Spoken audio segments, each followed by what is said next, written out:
Okay, let's get started. Welcome, everyone. My name is Jody Kaplan, and I'm Senior Director for UConn Alumni Relations. And I'd like to welcome you to tonight's Welcome to the Neighborhood Boston program. This is a bit of a new twist on our annual event since we've had a pivot into the virtual world. So bear with us on the technology front. I have the pleasure of being your host this evening. And joining me from the Alumni Engagement team is Lauren Davies, our Assistant Director for Alumni Engagement. Lauren will be handling the backstage, all of our production aspects tonight. So good luck, Lauren. To those of you who are the newest Huskies to the family, welcome to our alumni community. And to those of you who are joining us that are more seasoned pups, welcome to you as well. And we're glad you're all here joining us tonight. Tonight, we're really excited to bring you a panel of Boston experts, people who have done what you're hoping to do or may have already done, and people who can certainly speak to some of the most crucial information that you need to know about Boston. From apartment hunting, to what bars are the best, to traffic patterns and public transit tips and tricks, we hope to cover a little about a lot tonight. Now let me just get to some housekeeping. Just so you know, this session is being recorded, so if you miss any part of it, you will be able to see the recording, or if you want to share it with friends, you'll be able to do that too. For those of you who took advantage of our address and information updating deadline during registration, your lanyards will be mailed out at the end of the month. Ooh, ah. Next, all of you attendees are muted, but we know questions will arise. So feel free to throw them in the Q&A section of your toolbar. We're going to do our best to answer them all throughout the evening. Additionally, feel free to use the chat function to engage in some dialogue with others here tonight. Last, we realize it's impossible to meet people in this environment, so we've included a post-panel happy hour and social opportunity in Zoom meeting. At the conclusion of this presentation, we invite you all to head over to the happy hour via the link that is posted in the chat box right now. Don't forget to turn on your camera and grab a beverage, because we'd like to use this time for you to ask more questions and meet some of the other alums in the area. But just make sure you copy the link that's located in the chat box and enter it into your browser. This link is also at the bottom of every reminder email we've sent you about tonight, and I think you're also going to be getting an email in the middle of this presentation with the happy hour link. We can't be too careful. And to entice you more, by registering for the event, you've been entered into a drawing to receive a UConn baseball cap, either gray or blue. And we're going to be doing the drawing during the happy hour, but you must be present to win. Now, on to what tonight's all about. Joining us tonight are some of the best and brightest Huskies in Boston. On behalf of the Alumni Relations Office, I would like to thank each of them for taking the time out of their busy schedule to join us and help you gain a better understanding what it's truly like to live in Boston. Moderating the panel for us tonight is Jonathan Sherman, a longtime UConn volunteer. I leave you all in very good hands. I will now turn the show over to you, Jonathan. Thank you, Jody. I appreciate it very much, and I appreciate your kind words. I wouldn't regard myself as the best and the brightest in the Boston area, but a longtime alumni, yes, I am. I'll start off real quick with just what sort of brought me to Boston, where I live, and all that kind of stuff. As you can see, my name is Jonathan Sherman. I went to UConn. I was class of 2013. I was an economics major, graduated 2013. And I currently work at JP Morgan doing private wealth management. I've been in Boston now for about 7 years. My first job at ING Financial Partners is what brought me here. And that's about it from me. So I will pose those same questions to our great panelists here, and we'll start off with Tiffany. Hello, everyone. Thank you for joining us. I'm excited to connect with you all later at the happy hour. My name is Tiffany Chen, and I graduated from the School of Business in 2015. I majored in marketing and minored in Spanish. And I currently work for the Newton-Needham Regional Chamber, which is a chamber of commerce that works with local businesses in the nonprofit community. And I grew up in Massachusetts, so Boston area isn't quite new for me, and I'm happy to still be here as a Husky. Thank you, Tiffany. How about you, Andrew? Hi, everyone. My name is Andrew Taylor. I am class of 2012, also from the School of Business, where I majored in management with a concentration in international business. I work in the digital media space. I've only been in Boston since about December. So, you know, I'm still, like many of you, probably still trying to figure out the city. But fortunately, my fiance is from the area, so I've gotten to know it pretty well and pretty quickly. So, I'm hoping to bring some great advice to the table tonight for you all. Excellent. Thank you, Andrew. Michelle? Hi, everyone. So I graduated in 2012 as well, School of Business Management, concentration in entrepreneurship. I've been in the Boston area about 8 years now, so pretty much since I graduated, and I'm the founder of American Happiness Project, where we do virtual workshops for companies, really how to build more positive energy and less stress across the United States. So I'm excited to be here. Fantastic. Well, let's kick it off. So I think, Michelle, you might have just answered the question. So we'll start off with Andrew. But Andrew, what neighborhood or area of the city do you live in? How long have you lived there? Why'd you end up settling in that neighborhood? Did someone help you find it in a search? And what do you particularly like about living there? Sure. So I live in South Boston, also known as Southie. So the main reason why I lived here was, like I said earlier, my fiance used to live in Boston. So she used to live in Southie, right when she got out of college. So she was familiar with the area. I live near one of the T-stops, which is Boston subway. So one of the reasons why we chose to live here was you get a lot of value, a lot of space for what you pay. But it's also, where I live on the west side of Southie, really easy to get to the rest of the city. So I like it because it kind of has like one main street. So it kind of has like a small town feel in a way. You don't feel like you're necessarily living in a big city. So off this main street, there's tons of bars, restaurants, and shops. So it makes everything really accessible. So that's kind of what drew me to it. And also it's a great place for people of all ages, but especially, on the younger side, it's definitely where a lot of people kind of post-grad, start out living in Boston, one of the many places.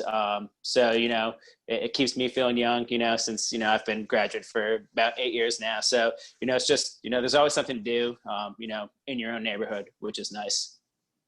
Awesome. Do you want to share with the group a little bit about Southie Sundays?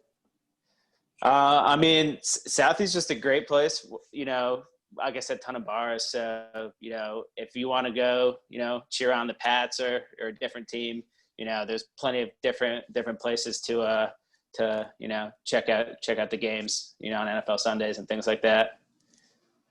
Awesome. Thank you, Andrew. Tiffany.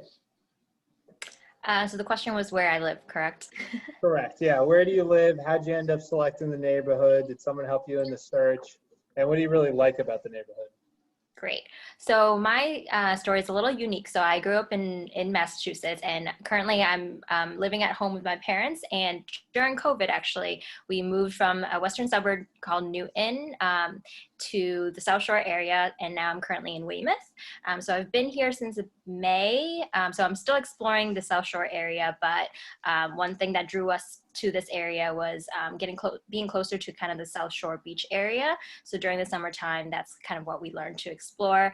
And we're maybe about 25 minutes from the city. So it's still accessible via car or public transportation. And where I live currently, we're on the Purple Line, which is the commuter rail.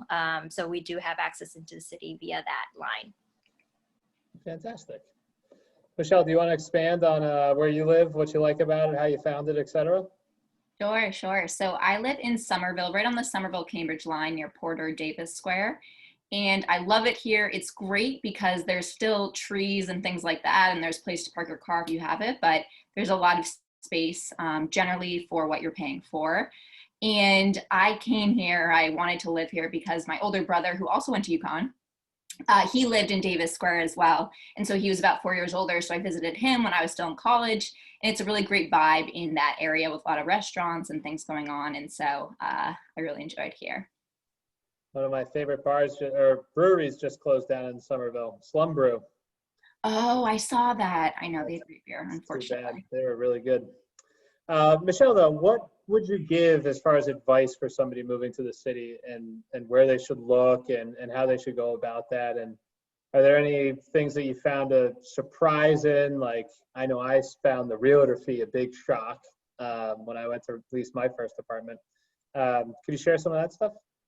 Sure. So I found my apartment off of Craigslist, and I was looking to move in with roommates just for financial reasons originally.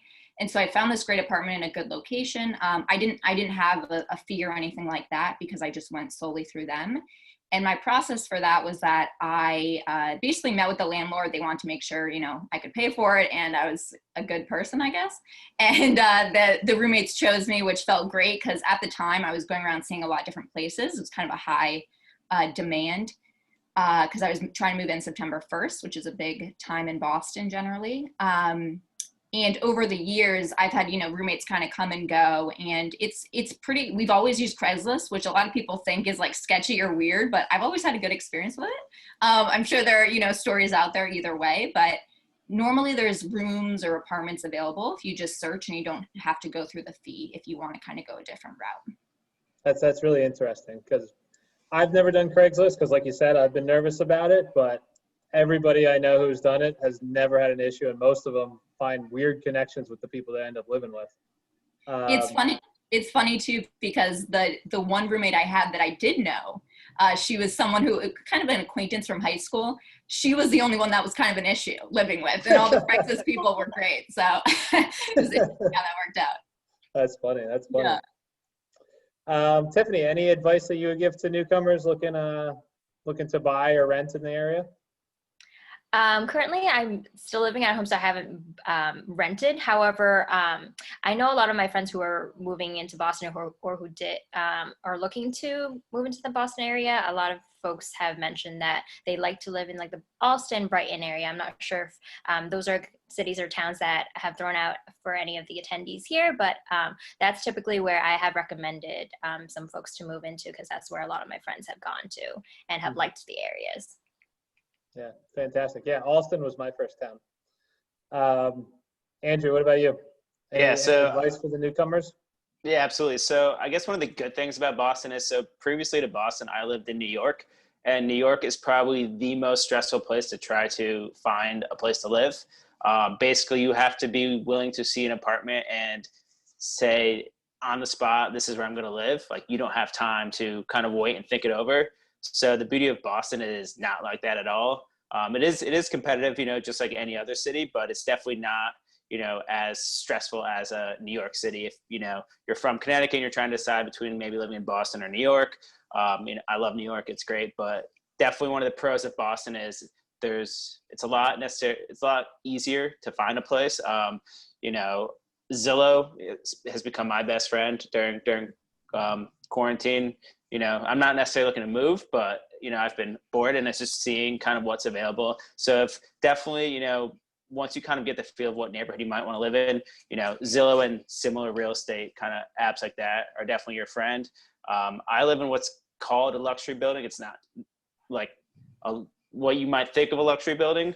It's just, it's basically just an apartment building with, like a doorman and things like that. So the beauty of that is there's no broker's fee. The company that owns the building kind of, you meet with them directly. So there's no middle person, taking an extra month's rent away from you. So that's definitely something that, I recommend if it's in your budget, because, it's great not having to spend on a broker's fee.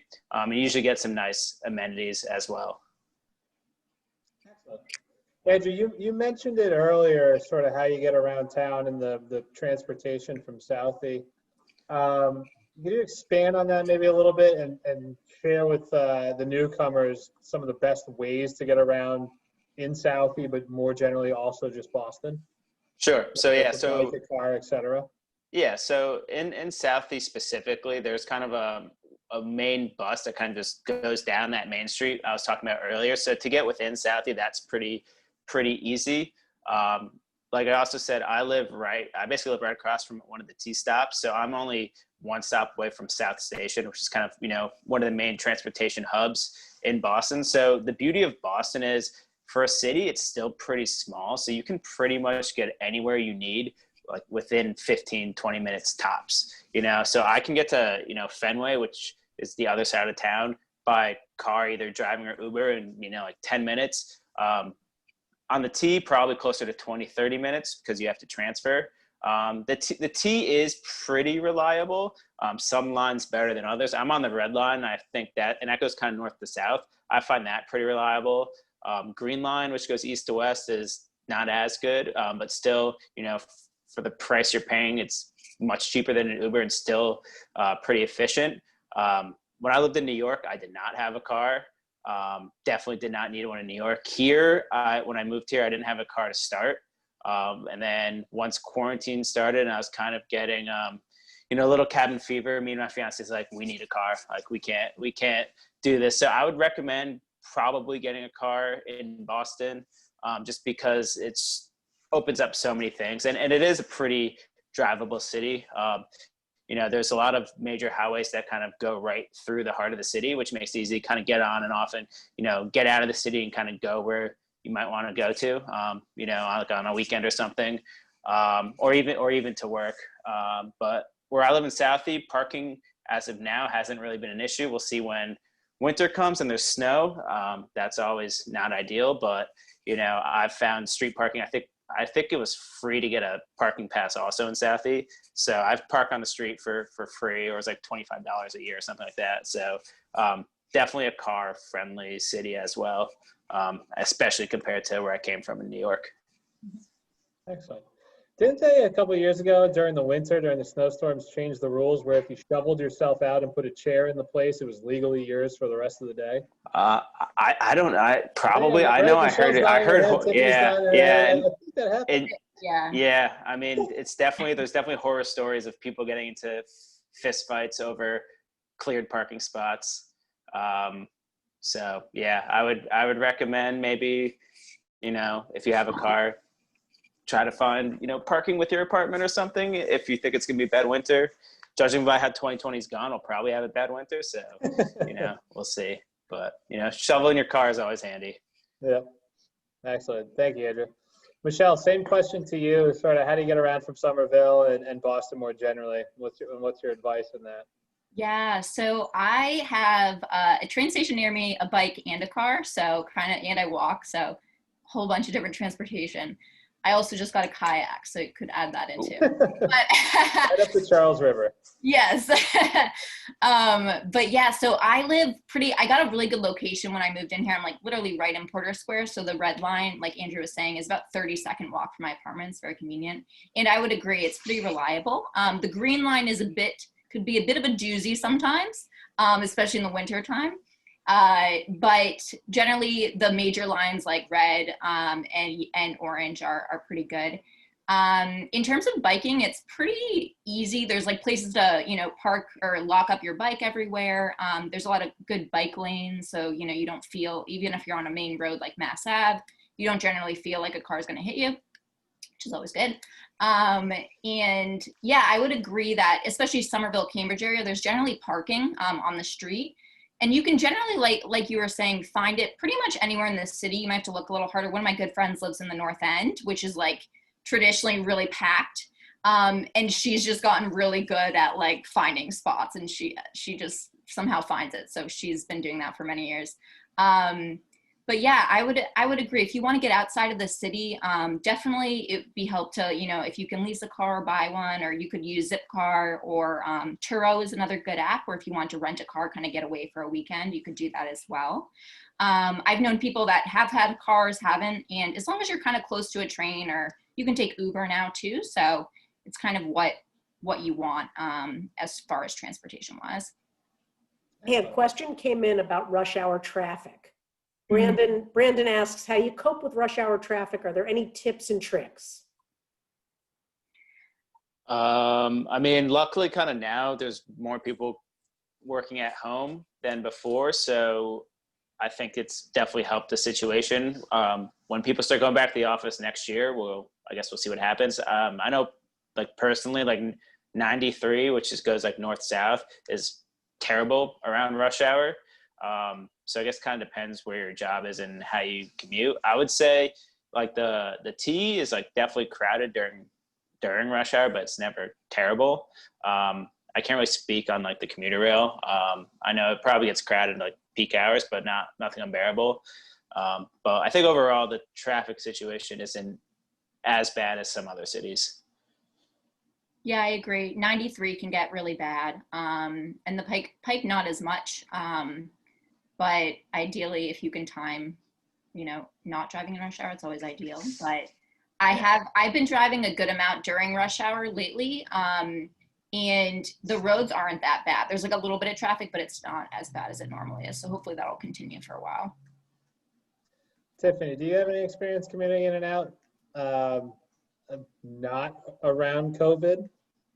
Yeah, so I would agree. When I was living in Newton, I mainly took the Mass Pike, which actually going into the city started getting pretty bad. However, it's not like you're in standstill for like an hour necessarily. So just definitely plan around and use the maps, like apps, Google Maps or Waze. They are good at predicting times and providing alternative routes. But I have found, as Andrew and Michelle had mentioned, that going either north or south now on 93s especially, pretty much at all times, there's some kind of traffic, but again, it's not standstill for a long time. We've got two more questions that came in on travel. Okay. The first is, you guys mentioned 93 a few times. What's the best alternative road to 93? That's a good question. Yeah, probably rush hour or Pike, I would say. Yeah, Borough Drive is yeah. And the second question came in from Lawrence. Is a car or public transportation better for places like Somerville, Brookline, Brighton, Alston, Cambridge? Currently, I would say you're probably fine either way because of the situation, but when not, I would just expect to pay for parking if you want to drive. You can always find a spot, but you're either probably gonna have to pay for a meter or a garage. In terms of like, if you're gonna be going out and stuff, I normally take public transit just because it's easier. You can hop on and off. If you're going to a bar or something, you don't have to worry about driving, of course, and things like that. And Ubers are pretty, I don't know how they are recently, but they're pretty quick in that area. Generally, you can get one in like a minute or two normally. Yeah, and like I mentioned earlier, everything is, you can get to one side of the city to the other in like under 15 minutes. So that makes Ubers pretty easily, and as a result, pretty cheap as well. I usually think it's like an average of like $1 per minute type thing. So you can get to one side of the city to the other like for $15 under like non-peak surge pricing. And to add to that, within the city, even like being walkable, I think you can even walk to different areas within 15 minutes as well. So that's definitely something to consider if you happen to park your car in one place and want to just spend the most of the time on feet. That's good too. Great. Let's start with you, Tiffany. As far as how accessible are things where you are? Grocery stores, restaurants, bars, cultural touch points, those sorts of things. Sure. So currently in Weymouth, we actually live in a condo right off of a main street, and it's constantly getting built out. So right now I am accessible to both shopping plazas as well as grocery stores. However, having a car is actually helpful because we're not quite the city, but in a suburb outside the city. So having the car has definitely been helpful to me. But like I said, because I am still within 20 minutes outside of Boston, it's been very accessible, whether it's through public transportation or my car, and that has been helpful and accessible for me. Great. What about you, Andrew? Yeah, like I said, one of the best parts about Southie is it's, everything you kind of need is walkable of where I live. There's tons of great restaurants and bars. In Southie, there's two main grocery stores, kind of one on the west side, one on the east side. So depending where you live, it's walkable. So I lived in Southie without a car for 6 months and got, groceries, no problem. And I even did kind of Amazon delivery a couple times too, which is there's a Whole Foods that delivers kind of right outside Southie, so that's convenient. But with a car, I've actually gone to a grocery store down the street, like 7-minute drive, which is better than the ones in Southie, but the ones in Southie are still great. And like I said, restaurants, when I go out in Southie, definitely don't need to get in a car. You can walk to any of the good restaurants. They're kind of in the middle of Southie, so even if you live on one side versus the other, you can still walk there and go out to eat or drink. Awesome. Michelle? Yeah, so Somerville, Cambridge, again, very accessible. I love Davis Square. There's a lot of squares in Cambridge and Somerville, so pretty much every square is going to have some like bar, restaurant, really anything you would need in that area. Davis Square is awesome, especially right now. What they did is they did this at a bunch of spots in Boston, but they kind of took over one lane of the main road and they put out all these outdoor chairs and they got plants for the restaurants and stuff. So it's kind of like this cool community.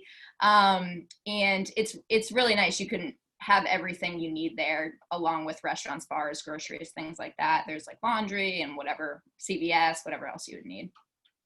And I will add, like, if you want to go, like, where the kind of, I guess, the sports venues are, like Fenway's, pretty easy to get to via car or the T. Same with, the TD Garden, the arena, same type of thing. You can kind of walk to TD or Fenway from a lot of the places in Boston as well. And if you want to go eat kind of not in your neighborhood, like the North End is probably the best cluster of restaurants, especially if you like Italian food. So the North End is really walkable from downtown Boston or the North End, which is where the Garden is. So you could, go out to eat at a nice Italian restaurant and then go, catch a Bruins or watch Kemba play with the Celtics. So that's pretty nice how they're walkable and really easy to get to. Definitely. Excellent. Andrew, Jason says there's nowhere to park on game days unless you're prepared to pay with your firstborn. If you're coming for a Celtics or a Sox game, I definitely recommend, if you're coming from the suburbs, kind of park on one of the commuter rail lines or a deeper T line and kind of taking public transportation and then parking around the arena or stadium. That's what I used to do, at least growing up. Coming from Connecticut, if I was coming to Boston for a game, I would park kind of as far out as I could. Yeah, Riverside. Great spot if you're coming from Connecticut into Boston for a game.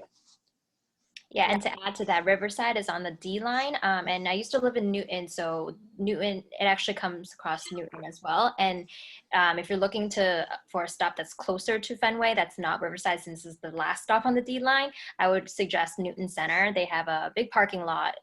Typically after 6, it's free, so you can park there all night and be able to park there and then take the T, and a couple stops in, you'll get to Fenway.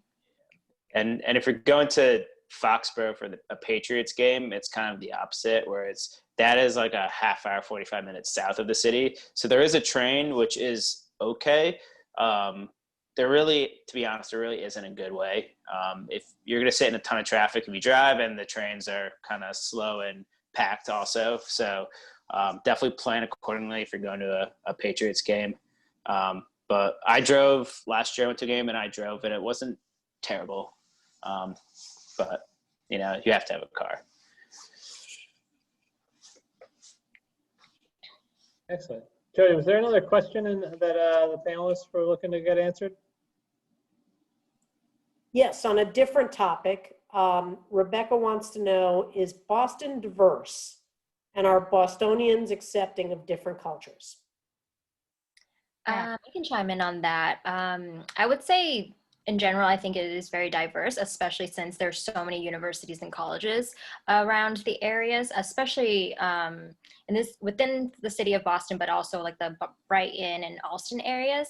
I've seen that those have been very diverse, either both in the culture with like restaurants and the people in it. So overall, I think it's pretty diverse because of the universities in this area. And on the flip side, I think more in the suburban areas, it's not as diverse, but I think it's getting there as well. Yeah, to piggyback off that, I think one of the best ways you can tell how diverse a place is on the different types of cuisine and restaurants that are around. Like coming from New York, which is arguably the most diverse place in the country, if not the world, You had pretty much any food you could ever want from all around the world. And I would say Boston is, just as good, maybe a step below, but like there's definitely every type of cuisine out there. Maybe it's not as common in New York. So I think that's kind of signals, how diverse Boston is. And I think that all the schools, like Tiffany said, is a huge draw and bring people from around the world. So you definitely have this kind of melting pot in the city. Yeah, and in terms of events and meeting people from different backgrounds and cultures, I've been to a good amount of events, and you might have to seek out, some groups or something that you're particularly interested in. But generally, there's a wide variety of events and things that like you might not even expect to be here, or like the type of group or whatever it is. Generally, there's something there, which I know we're going to get into a little bit later, but I would say it's also pretty diverse. Yeah, excellent. So this is changing topics again, and I'm going to kick it over to Andrew. But is your area sort of dog and pet friendly? Yeah, so I would say Southie is very dog friendly. So I live in an apartment building, and I would say almost maybe half the people here have a dog. And I think that's the same through most places. In Southie, I would say the city as a whole is very pet friendly. There's people walking dogs at all times of day and night. There's a couple dog parks within walking distance, at least where I live. So yeah, it's definitely, very, very dog friendly and other pets as well. Cool. Would you say most apartments and condos allow pets? I would say most do. And if they don't, it's probably negotiable as long as it's not, a monster-sized dog, like a Jonathan-sized dog. I would say most places would probably accept. You might have to pay like a dog rent, but I would say most places are pretty accommodating because they know it's competitive. And if the place next door has a dog, accepts dogs, someone's going to go there. So I would say most places definitely, at least you might have to pay extra, but allow dogs at the end of the day. Are there a lot of dog parks in Southie or around Boston? Yeah, I mean, at least where I've been in Southie and a couple other neighborhoods, I know there's a bunch of dog parks around. They're pretty common. Cool. All right, so this next question is for Andrew and Michelle. Factoring in things like rent, mortgage, groceries, dining out, how expensive or inexpensive do you feel the area you live in is? Yeah, I can go. So Somerville, Cambridge, it depends on really where you are. There are some parts of Somerville, Cambridge that's going to be closer to like the center of Boston prices. But I would say you can find something that's reasonable as well. So for myself, my apartment, I've lived here a while, so they never really raised the rent, which is amazing. I would say if you're generally going through traditionally Craigslist, or you're going through more of like a family property group or landlord, they're a little bit lower. There's a lot of houses here in Somerville, not really that many apartment buildings, like Andrew was saying. So it's a little bit of a different vibe, but I would say your standard meals and stuff like restaurants, groceries, they're going to be pretty much the same across the board throughout Boston. So I would probably expect to pay like for, if you're going to dinner, getting like a chicken sandwich and fries, probably between like $12 and $15, maybe 16 on the high end of it, depending on what type of restaurant. But I think depending on the vibe you're going for, you can find something pretty reasonable in any area, at least of Somerville and Cambridge. You might just have to look a little harder or go through more of a family landlord situation. Mm-hmm. Yeah, and coming from New York, which is so expensive, especially the rent in Boston is a lot more affordable. You might pay something that's equivalent to New York in terms of like just the pure rent you're paying, but you're going to get so much more value. Like compared to New York, I have more square footage and extra kind of room in my apartment, and I pay less than I paid in New York. So there's definitely good value to have in rent. In terms of kind of going out to eat or drink, it's going to be more expensive than like, a Hartford or like a Connecticut city. But it's still, on the more affordable end for being in the Northeast, I would say, and being a major city. So you definitely get, like I said, just good value, but any city is going to be relatively expensive. But I would still say, at least, especially compared to New York, Boston is definitely a couple dollars cheaper in almost everything. Yeah. I've also noticed recently, I think it might just be with the times happening, there's more available. Normally it's like really in high demand. Like when we're looking for a new roommate, I'll get literally 100 emails off of Craigslist. But recently, when my roommates moved out, we had someone new come in March, and it was like really much lower. And I've been kind of seeing that amongst my friends and people I know in the area. So it might be a good time to get kind of a lower rate or negotiate a little bit. Yeah, and it also helps. It also helps that Boston's a college town. Also, there's so many college universities here, and I think that also kind of helps to keep, at least in certain spots, like if you go to more college-y type neighborhoods or bars or restaurants, you get college prices, which, you know, is always a good thing. How do you guys feel about the September 1st move date? I keep hearing colleges a lot and college kids and that. But how do you, I think I could address the entire panel with that September 1st move date. Right. That's when my lease is up, or September 1st. So it's always exciting. I would say if you can not move on September 1st, it's great. Cause personally, just what I've heard, like getting a U-Haul is very difficult that day. One of my friends had to drive like 2 hours to get a U-Haul one time because they didn't book it in time. It was this whole thing. But if you can avoid it, great. But there are like a lot of people moving out. So they call it, I think, Alston Christmas. But on September 1st, there's all this stuff out on the streets. So if you need something, ideally something probably not that has potential for bed bugs, but anything else, it's kind of a free giveaway there. Yeah, you gotta watch out for that bed bug tape that they tape around all the furniture on the sidewalks. Yeah. Yeah, September 1st is pretty rough. So I, again, to the entire panel, I think I could address this question. With respect to what we've just been talking about, are there any apps or social media or things that help keep you up to date on what's happening around the city, what's trending, how to get around, etc.? I guess I can start with that. So I personally am a foodie. So I typically, when I look for events or anything like that, it's around food. So one thing that I do is I follow a lot of Boston area food influencers on like Instagram. So they have helped me guide kind of where are the best places to go to eat.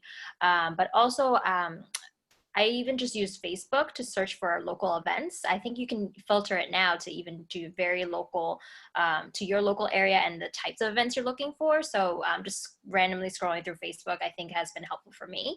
And through my job, we host several events as well, and places that we have posted are on boston.com or the Boston calendar. So those are definitely places online where you can look for all types of events. Again, they have various categories that you can filter through. So those are some places that you can start with.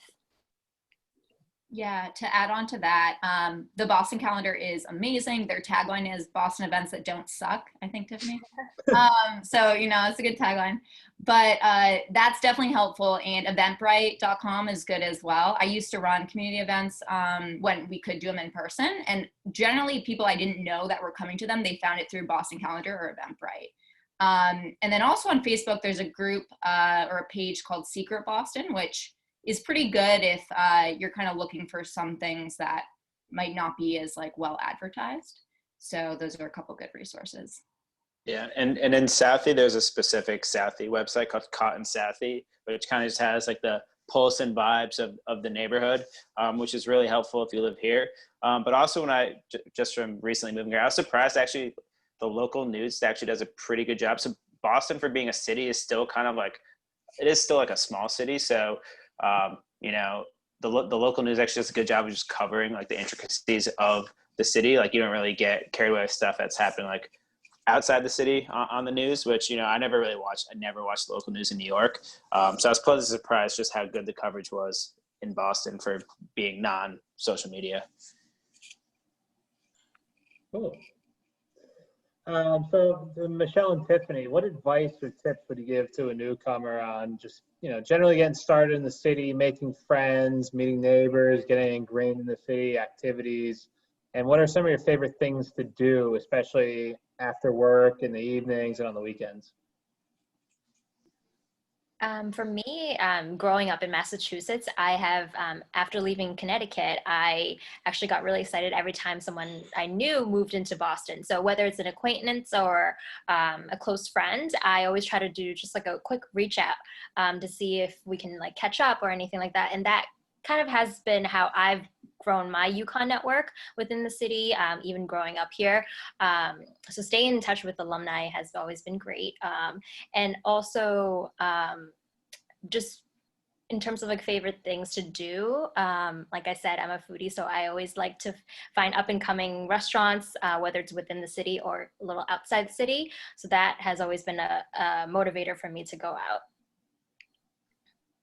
Yeah, I would say first thing, if you're just coming, reach out to me. I'd love to be your friend. I'm always trying to meet new people and you know, in that way. And so what I have really done, because I knew a couple people coming here, but not too many. None of my friends from UConn really came to Boston. They went to New York or stayed in Hartford. And so really what it was, you generally can make friends through work a lot of the time, but also going to events and kind of, you know, putting yourself out there, which I know sounds weird. No one wants, everyone I have found feels like they're going to get rejected or no one wants to hang out with them, but probably people do. Because I've been hearing like people are feeling more like they want to connect with people. And so there's virtual events now, of course, but joining sports leagues or intramural leagues is always good as well. You can join as a single person, just one person if you don't know anyone. And I've met a lot of good people through that. And then also just joining like, I started a book club as well. So kind of just like whatever your interests are, there's generally a group for you. And I feel like people are pretty welcoming. If you're into fitness, November Project is really good. They're very welcoming. It's all free early in the morning. And so that's a good avenue to look towards as well. Awesome. What What about I got, alumni events? How do you find out about them? So a lot of times I'm on the email list, so that's where I have been finding the alumni events. And I always try to spread the word about the fellow Huskies in the Boston area about each event. And hopefully after they attend, they get latched onto the email list as well, because that's how I've been finding some great events through UConn Alumni. Definitely, definitely. And I want to highlight Skip the Small Talk because I saw Jason just put that in the chat. That is an event that I was genuinely impressed with how good it was for introducing people and not making it feel awkward or weird. Because I feel like a lot of times you go to events and you might not talk to someone after it, but they were really good at facilitating the conversation. And I know the UConn events I've gone to have also been amazing. I feel like everyone who attends them is generally like welcoming and they want to meet you and connect. So just keeping in touch with people after the UConn events too, which I know we'll be doing after this as well. how do you stay on top of the events, Andrew? I definitely use the foundation website. It's great to see what's going on, not only in Boston, but I also use it to see kind of what's going on in the other cities, which is, you know, as part of being part of this kind of UConn Boston network, we're always looking for new ideas on activities to do. So if you're moving here from a different place and you know, did something with your group of friends or you're part of the UConn group there, and you had different ideas of events, definitely bring them to us. And we're happy to kind of, at least either virtually or when things go back to normal in person, we're always looking for new ideas and how to connect with everyone and kind of keep our, you know, make Boston a little smaller for all the Huskies here. Awesome. I'll pose this to the panelists as well, just in general. Let's list off your favorite restaurant and what you would consider a hidden gem of Boston. We'll start with Andrew. Oh, okay. All right. So my favorite restaurant, I guess in Southie is it's called Lincoln. It's right on the main street. It has really good everything. Just if you're looking at American food, there's actually one restaurant company owns 3 places on the same block. One does Italian food, one does kind of American food, one does tacos. Loco and Capo being the other 2 places. So you can't go wrong with all 3. They have it down to a science on good meals and good beers. If you're looking for the best meal, I would say the North End. That is just full of just old school Italian restaurants. And there's so many restaurants in a small space that they're just constantly, and for 50, probably 100 years, they've been competing with each other. So the bar is raised really high. So North End is probably where you can get like the best meal in the city. And then Mike's Pastries in the North End is cannolis. There you go. Oh, yeah. Yeah, I would say personally, I love Greek food. And so in Cambridge, Somerville, Daddy Jones is my favorite Greek food. It's like a weird name, but it's very good. They have a nice patio and stuff. Saloniki is also good. It's in Harvard and Kendall Square in Cambridge. And for Hidden Gem, the reason I got so excited earlier is because in Cambridge, it's between Central Square and Kendall Square, is a place called Arcade 4. Or Area 4 Arcade, I believe. Yes, yes. It's like A4Cade or whatever, you know. And so it's so cool because it's just like a small grilled cheese place in the front. And then you literally go through a freezer door and it's this old school arcade with like drinks and food and stuff. And it's a really cool experience to walk into that because it is hidden. So I'd recommend checking that out the next time you're in that Central Kendall Square in Cambridge area. That's awesome. I've never been there. I'm gonna check that out Yeah, next time it's I'm over there. What about you, Tiffany? It's really, whenever I get a question, what is my favorite restaurant? It's hard for me to necessarily say. But in terms of types of food, fries are my weakness. And Andrew, speaking of the North End, there's this place called Sauce. So they make amazing fries with a large selection of different sauces. So I would totally recommend anyone who loves fries as much as I do to visit that. And I also really love oysters too. And I know it's a hit or miss for a lot of folks because of the texture and whatnot, but seafood is great here in Boston. And specifically for oysters, I love Island Creek oyster. It's more on the high end, but it's right in the Boston Fenway area. So it's a great area to walk around before or after a dinner there, but that's definitely one of my favorites. I'll agree with you on that one. That is my wife and I's favorite restaurant, Island Creek Oyster Bar. It's fantastic. Mm-hmm. The fried oyster sliders there. Those are good. So I think we kind of answered this question earlier, but as far as just alumni networking tips in the city, whether it be through LinkedIn, Facebook, email chains, what suggestions do you have for people coming to the city who want to get plugged in with the alumni network and really stay on top of all of the events? Yeah, I would say just reach out to people, either just on LinkedIn or on Facebook. I think one of the things that people don't realize with Boston is it's still kind of like a small city. There's definitely, like, we talked about all these different neighborhoods, but at the end of the day, I feel like Boston is just, they love being from Boston and being a part of the city. So I feel like everyone's kind of pretty welcoming, especially if you have the UConn connection. So I would just be like, don't be afraid to like reach out to someone, just blind message someone, just say, hey, especially on LinkedIn, if they, work at your company or they work in like a similar field, that's like obviously an easy way to break the ice. But yeah, I would just say, just reach out to people that live here that you find on social media. Yeah, I agree, because most people, and if they don't respond to you, they probably didn't see it or forgot, so I would follow up. It's probably nothing against you. But, find me on LinkedIn or any of us, and I'm sure we'd be happy to chat. And, if you have questions or anything we can help with, of course. But I agree, just kind of reaching out. And if someone doesn't respond, which I know happens a lot because people get so many emails and stuff, just kind of following up with them and just saying you're new and, looking to learn a couple new things is always a good move. Great. What about just sort of outside of, this is sort of shifting topics just a little bit, but as far as like just outside of Boston, I know we talked about how it's a small city, it's easy to get in and out of, it's good to have a car so you can sort of explore. What would you say your favorite places outside of the city to go hike or enjoy nature or things of that sort? Yeah. So I recently got a car. It was perfect for the summer. So my two favorite places I've been to within driving distance of the city has been going north. I've gone to Maine, to York and Algonquin, Maine. It's probably a little over an hour from here. Right on the water, just a cute little beach town. You get your lobster roll. You can walk along the water, and there's these cliffs up in Maine. And then going south, I've been to Newport in Rhode Island 3 times this summer, which is just a great summer town. it's like the Hamptons, but actually affordable to go out in, which is great. And it's just a nice, beach town. And water town. You can, go on a boat for the day. And I went fishing last time I was there and caught some fish and cooked those up for dinner. It was great. Yeah, and I would add to that for places that are, if you want to go hiking and maybe you do have a car, maybe you're Ubering or something like that, you want to go a little closer. The Fells is really good, as well as Blue Hills is very popular to go hiking.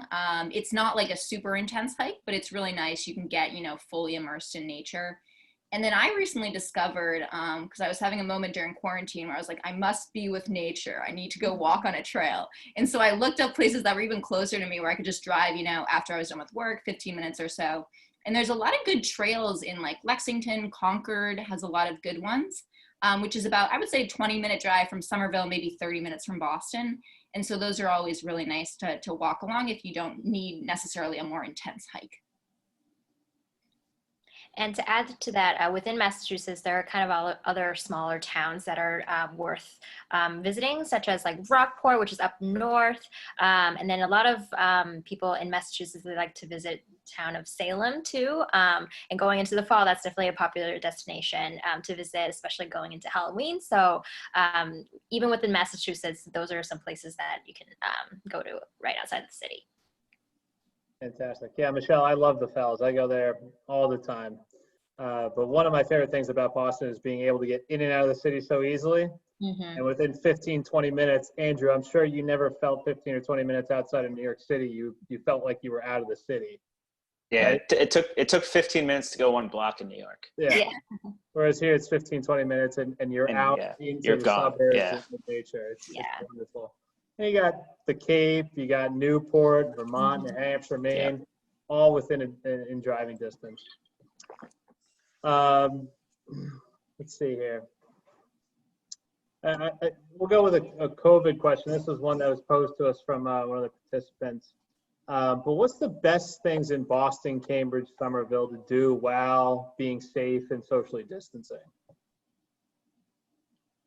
So being Boston, being a walkable city, one area that I especially love all year round is like the Boston Common and Public Garden area in the city. I recently actually just was there last weekend to have a picnic. And even though it seemed like there were a lot of people out there, there's a lot of greens where you can separate yourself and be socially distanced. So those are definitely areas where it's beautiful, whether it's going to be the fall foliage or the summer greens still. Those are areas that I would check out. And because it's so close to other areas like Faneuil Hall, City Hall, and like Newbury Street where you can do shopping, that's a good middle ground where you can go to kind of cover all types of activities. Yeah, and I would say most restaurants are doing a good job of, separating people and making sure everyone feels safe, sanitizing, things like that for the most part, especially the outdoor areas. I mentioned how to kayak earlier, but you can also rent kayaks around the city and paddle boards or stand-up paddle boards, things like that, which is always fun, especially, we have a couple more weeks of it being, not too cold to do that. So I'd recommend that. And you can also rent bikes around the city too. So if you feel like, transporting in a different way, there's, I think they're called blue bikes now. They're pretty much everywhere. So you can, get around the city even faster with those. Do you have anything to add, Andrew? I'm just going to talk about, I guess, the restaurants is Michelle's right, is they've actually done a really good job, especially just converting sidewalk and street space into restaurant space. So I've gone out to eat a bunch of times and I've never felt like crowded or anything, which is really nice. So the city's done a great job. And I think, one of that we haven't even talked about is Boston has probably like the best collection of like healthcare and doctors and hospitals, like maybe at least in the country, maybe in the world. So it's a very health conscious city. So I think that's one of the reasons why I feel like as a city as a whole, like they've been able to kind of tackle COVID pretty well. It's just, there's so many people that just like your neighbors, like odds are it's going to be like a doctor or nurse, probably. Like, it's just, so it's always, I've always felt, safe during the COVID times. Yeah, excellent. For the panelists, for all of you, if there was one tip or piece of advice that you wish you knew before moving to Boston, what would it be?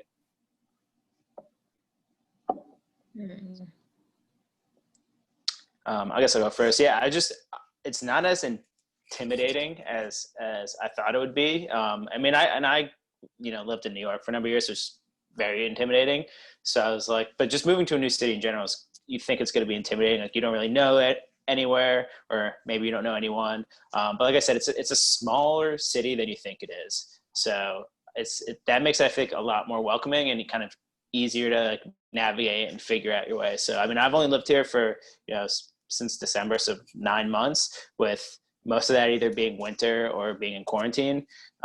So even like with my short amount of time of actually being able to go out and explore, I feel like I found my way pretty easily.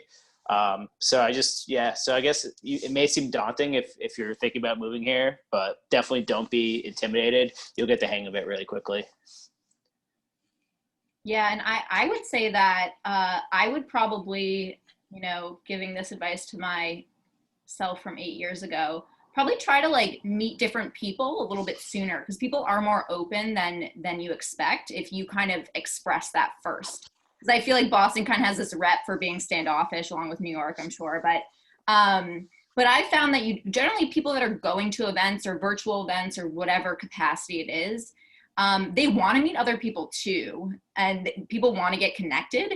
And so the more that you can just kind of be that initiative first, generally no one's going to reject you or just not talk to you. They might be a little taken aback because Boston, a lot of people don't do that just on the street. If you were in the South, it might be different. But I would say to try to get out to more events and try to meet different types of people, because I've met some really interesting and amazing people just from kind of going to like a really random event that I might not normally go to. So expanding that a little bit more.